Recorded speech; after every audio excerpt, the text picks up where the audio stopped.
নমস্কাৰ বন্ধু বান্ধৱীসকল, মোৰ এটি নতুন ভিডিঅ'লৈ আটাইকে স্বাগতম জনাইছোঁ। আমাৰ যাত্ৰা আৰম্ভ হৈছিল ৰাতিপুৱা 8 বজাত গুৱাহাটীৰ জালুকবাৰীৰ পৰা।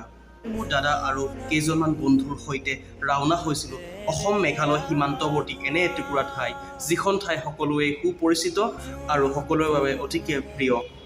আৰু সেই ঠাইখনেই হৈছে পৰ্যটকৰ বাবে অতিকে মনোৰম ঠাই চানডুবি বিল। শালগছৰ এনে অটব্য অৰণ্যৰ মাজে মাজে প্ৰকৃতিৰ নৈসৰ্গিক দৃশ্য উপভোগ কৰাৰ মাদকতাই সুকীয়া, নহয় জানো?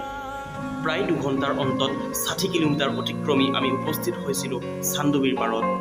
চহৰৰ কোলাহলৰ পৰা নাতি দূৰৈত অৱস্থিত মেঘাচ্ছন্ন চানডুবিৰ এই নৈসৰ্গিক দৃশ্যই সকলোৰে মন প্ৰাণ জীপাল কৰি তোলে।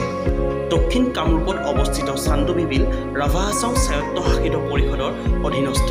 প্ৰতি বছৰে জানুৱাৰী মাহৰ প্ৰথম সপ্তাহত চানডুবি মহোৎসৱ অনুষ্ঠিত হয়। জনশ্ৰুতি অনুসৰি প্ৰাচীন কালত চান সদাগৰৰ ধন সোণেৰে ভৰা নাও বা ডিঙা ডুবি এই বিল সৃষ্টি হৈছিল আৰু সেইবাবেই ইয়াক চানডুবি বিল বোলা হয়।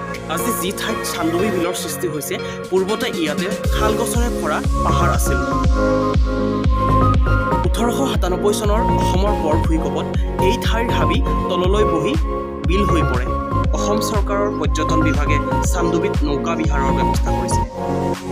তদুপৰি দূৰ দূৰণিৰ পৰ্যটকৰ বাবে অতিথিশালাৰো ব্যৱস্থা কৰা হৈছে। আমি আটাইকেইজনে মিলি বিলখনৰ চাৰিওপিনে এপাক মাৰিছিলোঁ।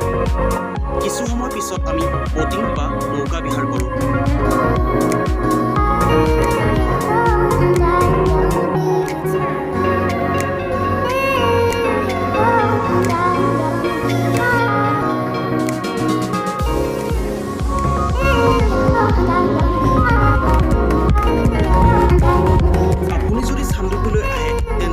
বিহাৰ কৰিবলৈ একেবাৰেই নাপাহৰিব, কাৰণ চানডুবিৰ পানীৰ শতসহস্ৰ ঢৌৱে মনত সেন্দু ৰঙি তোলে।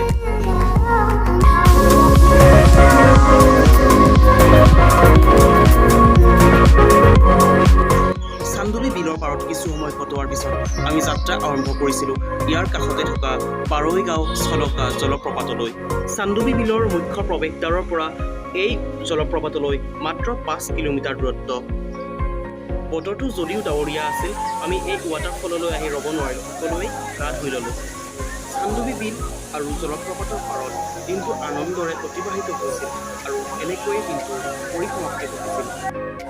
আবেলি 5 বজাত আমি ঘৰলৈ উভতনি যাত্ৰা আৰম্ভ কৰিলোঁ। আৰু এই যে ভাইটিকেইজনক দেখিছে, তেওঁলোকে মিৰ্জাৰ পৰা চানডুবিলৈ মাৰাথন ৰেলী কৰিছে। আশা কৰিছোঁ সকলোৱে ভিডিঅ'টো চাই ভাল পালে আৰু সকলোৱে যেন লাইক, কমেণ্ট আৰু ছাবস্ক্ৰাইব কৰিবলৈ নাপাহৰে।